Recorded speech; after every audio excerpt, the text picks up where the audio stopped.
Okay, so what did we learn about our prepper friends on our Facebook page? Well, it's a gradual process, and I have a few questions for urban preppers and preppers. How do you prepare for an imminent emergency? Like, say there's, well, probably not an epic flood or anything. We live really inland.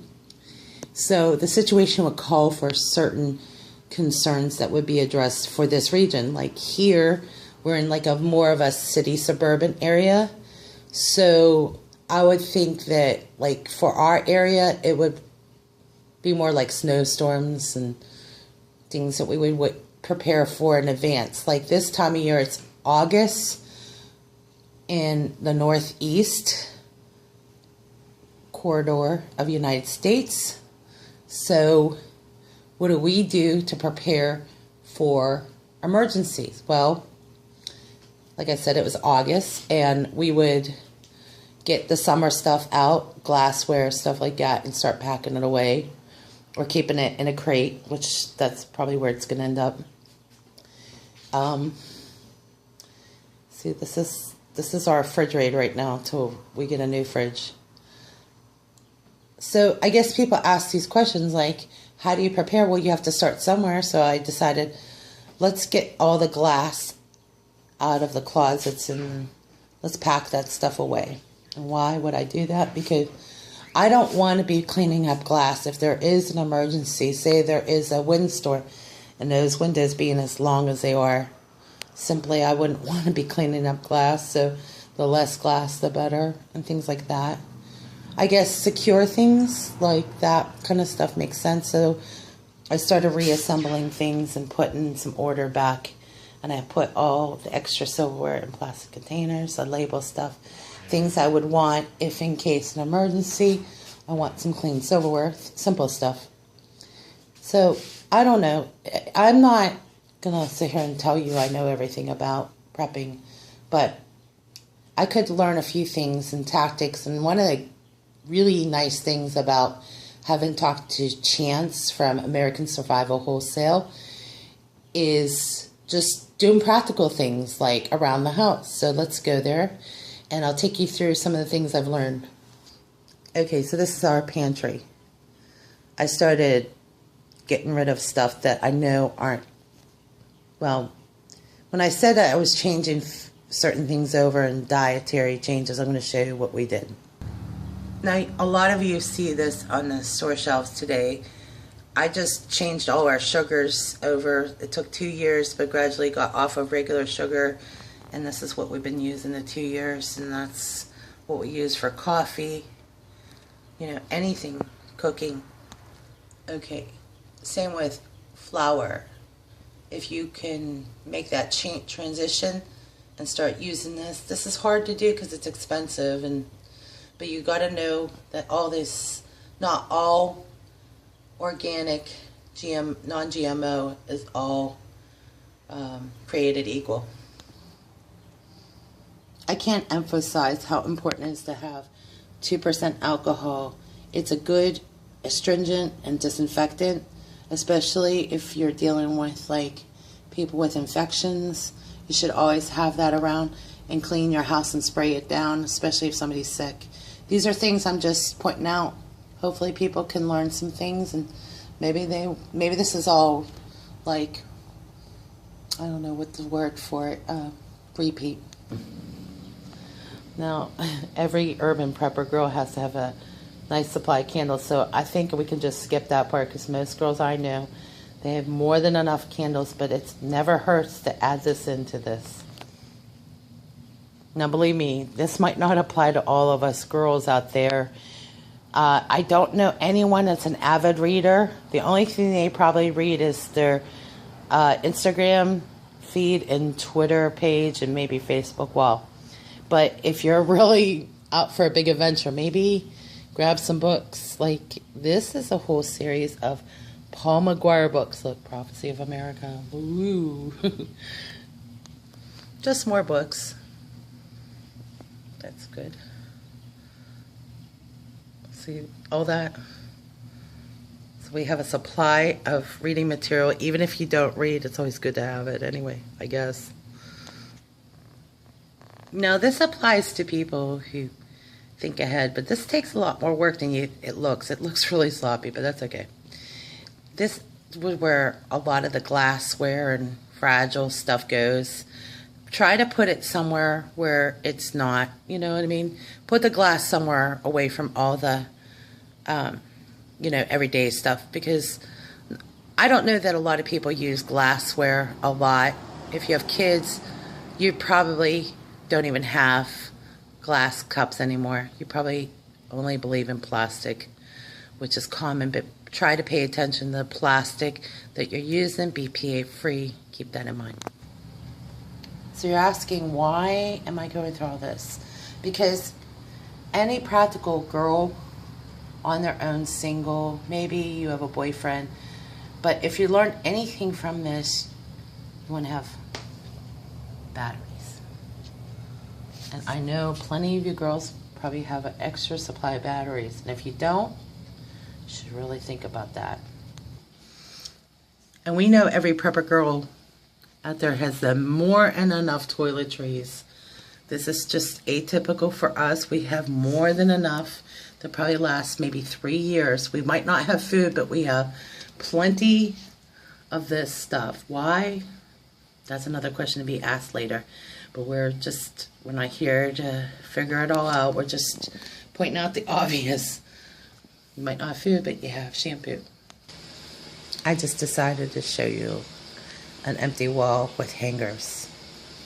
No reason at all. Okay, for every prepper girl at the final part of this, you value extra space, organization. I can't think of a more important and valuable thing. Don't think of cleaning as a chore, but think about it as a method or a means to something greater.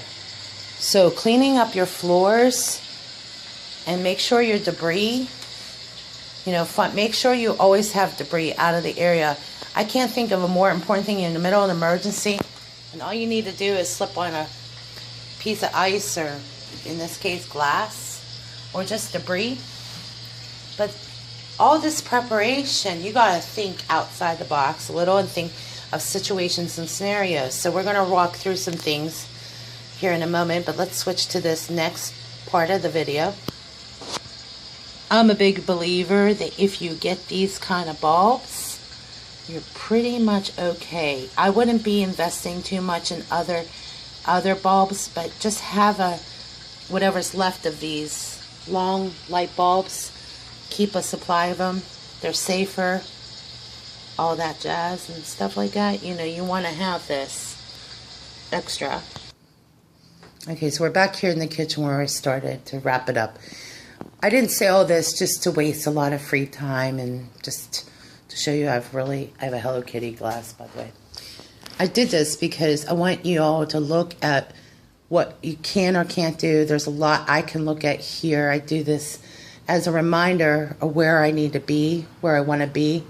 If I think in terms of emergency, I live in an apartment, so this is for people that are in apartments. I wanted to, and I'm going to switch over to this. I was talking to Chance from Survivor Wholesale, and he pointed out some things that I hope I remember, that it's just as important to be prepped and ready for an emergency in an apartment, because you want to have access to things. Like, he pointed out that, say something's wrong with the water, you want to have access to water supply. And you would go to order, like, water containers, and leave them in your tub. Things like that, food, storable food. I don't have a lot of storage space, but I do have enough space to have, like, powdered, non-GMO, non-dairy, non-fat milk, which is actually still milk. It's just powder, and it keeps better. Storable food, things like that. These are things you have to consider for yourself as a single person, or say you're a mother of 3 kids. Even a 30-day supply is still better than not having it. And people think, well, I can't afford it.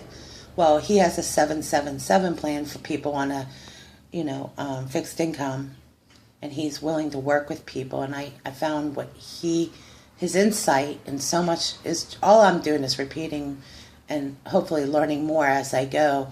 This is really day 2 for me. It's kind of nerve-wracking when you think how unprepared we are. And I think it's pretty nice when you at least start the process.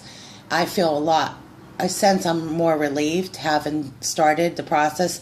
I'm nowhere near where I want to be, but just the idea that I'm on the right track and I'm more prepared today than I was yesterday, it gives me the reassurance that I'm on the right track. And then I'm learning as I go. There's a lot of things I'm asking myself what I can do to better manage my money, better manage my home. Coming out of a bad situation, divorce, I had to learn all over again how to work again and do things for myself. And I'm not saying I'm the answer to everything, and I don't have all the answers, but it's a real adjustment, and it's like starting all over to get these things right again. So I just figured I'd walk you through and just give you some answers. And a lot of people might not listen to this prepper, but it's a co-op for a reason. We work together to make living a little bit wiser. Urban living is it doesn't have to be totally backbreaking and expensive, but it has been. And I'm trying to find methods to be, a little more prepared, more effective, and planning and looking things out and changing the way I see things. I admit I've been kind of thinking tunnel vision for a while, and if an emergency, I don't know that we would be able to survive 3 days.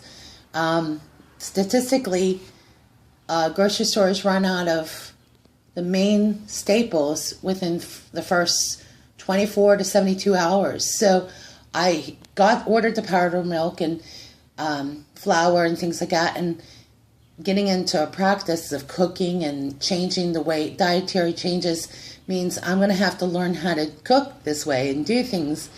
And I've learned a lot from people that have taught me from their post and page, and I still have a lot to learn, but maybe there's things that people can suggest and help me better prepare, because I think for the benefit of people that will learn from this, those questions can be answered or asked. They can walk through it and do the same thing and maybe look at what they can or can't do differently.